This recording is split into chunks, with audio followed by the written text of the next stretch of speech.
বান্দরবানের রাঙ্গুয়া এবং আম্রপালি আমের খ্যাতি দেশজুড়ে।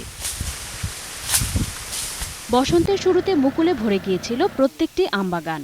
আশায় বুক বেঁধেছিলেন চাষিরা। তবে মুকুল থাকা অবস্থায় অতিরিক্ত বৃষ্টিপাতের কারণে জেলার অধিকাংশ গাছে এবার ফল ধরেনি। বাগান কিনতে আসেনি কোনো ব্যবসায়ী ও আড়তদার। লাভ তো দূরের কথা, চরম লোকসান গুনতে হবে বলে জানিয়েছেন কৃষক। যেভাবে আম গাছে পরিচর্যা করেছি, সে খরচে ফল বিক্রি করে সে টাকা লাভ করতে পারবো না। আড়তদার চাহিদা চাইলাম, আমের রেট কম ছিল, এই জন্য এই বছর মধ্যে আমের মধ্যে লাভ করতে পারবো না। গত বছরে ৮০,০০০ মতো আমরা লাভ করি, এবছর তেমন লাভ হবে না।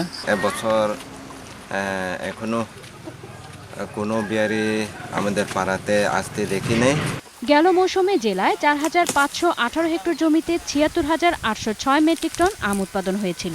আবহাওয়ার বিরূপ প্রতিক্রিয়ার কারণে চলতি মৌসুমে আমের ফলন কম হয়েছে বলে জানালেন স্থানীয় কৃষি কর্মকর্তাও। অনাকাঙ্ক্ষিত বৃষ্টির কারণে মার্চের প্রথম সপ্তাহে অনেকগুলো আম ফুল আসা সত্ত্বেও কিন্তু আম ধরে নাই।